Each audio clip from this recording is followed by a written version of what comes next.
Amigos de Salud y Farma, los saludo con mucho gusto. Yo soy María Fernanda Navarro y en esta ocasión me acompaña el doctor Víctor Herrera. Él es médico egresado por la Escuela de Medicina Justo Sierra. Actualmente realiza en el Instituto Mexicano del Seguro Social la especialización en medicina de familia y está participando como miembro del equipo nacional Brigada COVID en Guerrero y Nuevo León hasta el momento. Y bueno, pues estamos muy contentos justamente porque pues no queremos desaprovechar esta oportunidad de platicar con el doctor Herrera, pues para que nos cuente de entrada, doctor, cómo es un día en un área COVID, qué es lo que generalmente se ve. Bueno, generalmente el día a día es un poco complicado en cuanto a los horarios de los diferentes compañeros. En un principio resulta ser un poquito caótico, pero conforme va avanzando el día, resulta ya poder ser más fluido el ambiente de trabajo. Si bien es cierto que todo el tiempo traemos puesto encima el equipo de protección, en un principio de la pandemia resultaba un poquito incómodo y un poquito complicado el tener que colocarse todo el equipo encima para protección, obviamente, de nosotros, de nuestras familias y de nuestros seres queridos. Considero que en el punto en el que estamos el día de hoy ya es algo que no nos cuesta tanto trabajo, pero que sin embargo, muchas veces al obviar los pasos, puede resultar perjudicial, sobre todo si lo hacemos como rutinario. Entonces, todo tiene que ser desde el primer paso, pues con toda la conciencia, con todas las precauciones, y de ahí conforme va avanzando el día, pues todas las atenciones con nuestros pacientes, eh, en un principio, pues es conocerlos, saber de dónde vienen, cuáles fueron las circunstancias usualmente por las cuales ellos llegaron al hospital, y puede convertirse en un poquito frustrante al saber que normalmente la gran mayoría es por descuidos, ¿no? Por no atender las indicaciones sanitarias que se dan para salvaguardar su propia salud. Es un poquito complicado. No voy a decir que al día de hoy resulta ser menos que en un principio. Creo que es más, sobre todo por el tiempo en que llevamos ya luchando con esta enfermedad. Todo el personal de salud puede resultar ya puede mermar ya más bien en la salud de inclusive de cada uno de nosotros, ¿verdad? El cansancio, las horas de estrés, de aislamiento, son condiciones que afectan también a la salud eh, biológica en algún punto de nosotros también, y sobre todo emocional. Entonces, es complicado, sigue siendo muy complicado. Doctor, definitivamente médicos, enfermeras, todo el personal que trabaja en un hospital saben mucho mejor que la sociedad en general, pues la magnitud de esta pandemia que estamos viviendo en México desde marzo, y pareciera que en las calles ya hay como una relajación de la población, pareciera que el COVID, le estamos ganando la batalla COVID, pero pues a mí me encantaría que tú nos dijeras qué es lo que ves, si hay cada día más pacientes o se ha estado relajando la cantidad de pacientes que llegan con ustedes. ¿Qué tan grave es la situación que estamos viviendo en este diciembre de 2020? Sin lugar a dudas, la cantidad de ingresos hospitalarios por pacientes diagnosticados a través de un filtro respiratorio por COVID se ha incrementado y sigue incrementándose de manera exponencial conforme van avanzando los días y conforme la temporada de frío como tal llega a nuestro país. Eh, Te puedo hablar a grandes rasgos de, por ejemplo, el estado de Guerrero. Tiene un clima tropical, sin embargo, tiene regiones en donde el clima es templado. Y el hospital donde yo me encuentro trabajando es un hospital de concentración de nivel regional, es decir, concentra la, la, la mayor cantidad de pacientes derivados de otras unidades en las que los recursos o la atención pudiera haberse en algún momento dado rebasado. Entonces, la cantidad de ingresos va relacionada conforme va avanzando la estación invernal. Sin lugar a dudas, en otros estados, por ejemplo, actualmente en Monterrey, en donde el clima, pues definitivamente es totalmente el contrario al de Guerrero, los casos, por ejemplo, se han visto incrementados. Igual también como por ejemplo en la Ciudad de México. Entonces, es un factor que definitivamente juega en contra de nosotros.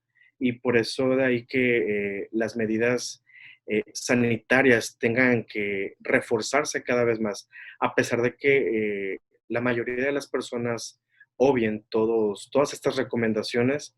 Es muy importante concientizar, por ejemplo, el uso de cubrebocas, ¿no?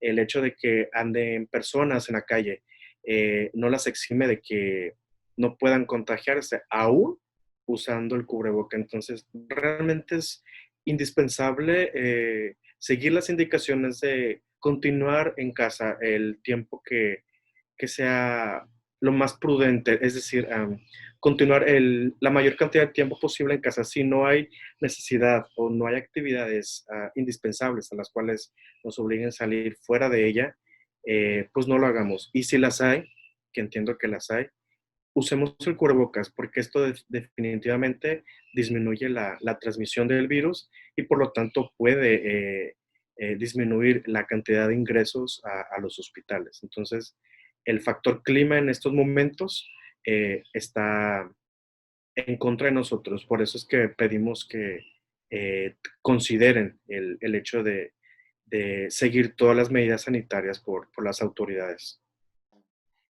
Qué importante que lo menciones, doctor, porque justamente, pues sí, más allá del trabajo, que a muchas personas les exige salir ya a la calle, pues si tenemos la posibilidad de quedarnos en casa los fines de semana, evitar ir a reuniones, pues hay que hacerlo, hay que cooperar justamente con pues el gobierno, con los hospitales, con toda la sociedad para evitar esta situación.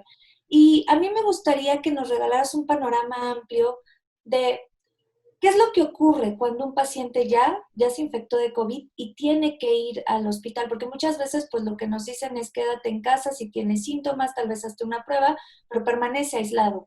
Pero definitivamente hay casos que tienen que llegar al hospital. ¿Cómo es ese proceso? ¿Llega un paciente y enseguida lo tienen que mandar a un espacio de atención intensiva? ¿Cómo se vive eso? Bueno, pues cualquier paciente que llegue a presentar algún síntoma respiratorio tiene que ser evaluado inicialmente por el primer nivel. Usualmente el paciente que tiene confianza en su médico de familia acude por algún síntoma respiratorio, es evaluado de manera integral y posteriormente si encontramos datos suficientes que entren dentro de la categoría o dentro de la normativa o dentro de la definición operacional, tienen que ser manejados con cautela para poder saber si efectivamente el paciente presenta o no la enfermedad por COVID. Si esto llega a establecerse dentro de los parámetros que usamos, inmediatamente es canalizado a un módulo respiratorio, donde personal con todo el equipo y en colaboración con epidemiología, por ejemplo, en nuestro caso, se hace la toma de muestras, se procesa y mientras tanto, hablamos de un paciente, por ejemplo, que no tiene síntomas moderados o severos, que es un paciente que tiene, no sé, escurrimiento nasal o que tiene una tos que apenas comienza de menos de 3 días de evolución y por supuesto que no ha tenido fiebre. Entonces, es un paciente, pues, sospechoso. Sin embargo, tiene que ser manejado con todas las medidas para poder evitar que en caso de que dé positivo pueda contagiar a más personas. Entonces, en ese momento se le toma la muestra, se manda a aislamiento a su domicilio y en cuanto se obtiene el resultado, el paciente deberá de comunicarse ya sea vía telefónica o a través de trabajo social, se hace el enlace con ellos para poderles dar el resultado. Si el resultado llega a salir positivo y el paciente está estable, puede seguir manejándose en casa, con todas las recomendaciones de aislamiento, inclusive con sus propios seres queridos. Si el paciente llega a tener complicaciones o su estado de salud comienza a complicarse, se le hace la invitación para que acuda nuevamente y pueda ser canalizado. En esta invitación que se hace con el paciente, pues es aquellos pacientes definitivamente que presentan una desaturación, es decir, saturan por debajo del 90% y su saturación comienza a bajar. Entonces, son como signos y son puntos claves que a nosotros nos hablan sobre la evolución y el deterioro que pudiera tener eh, y la gravedad que pudiera presentar este paciente. Entonces, en esos casos, por ejemplo, en los que son detectados pacientes, en los que sus síntomas respiratorios son severos, que presenta dificultad respiratoria, que presenta fiebre, que presenta disminución de la percepción de olores y de sabores, pues son pacientes que hay que tener manejados con muchísimo más cautela. Es decir, si llega a presentar alguna alteración en su estado hemodinámico inclusive o en su patrón respiratorio que comprometa como tal la vida del paciente, son esos casos los que enviamos definitivamente en ese momento a un segundo nivel, a un centro hospitalario en donde se cuente con la infraestructura para abordar de manera integral de todas las necesidades del paciente. Entonces, en esos casos son cuando canalizamos a hospital. Pacientes únicamente con requerimientos de apoyo ventilatorio, por ejemplo, ¿no? Algún paciente que vaya a necesitar un ventilador desafortunadamente o que vaya a requerir alguna intervención adicional a los síntomas que presente por alguna otra especialidad.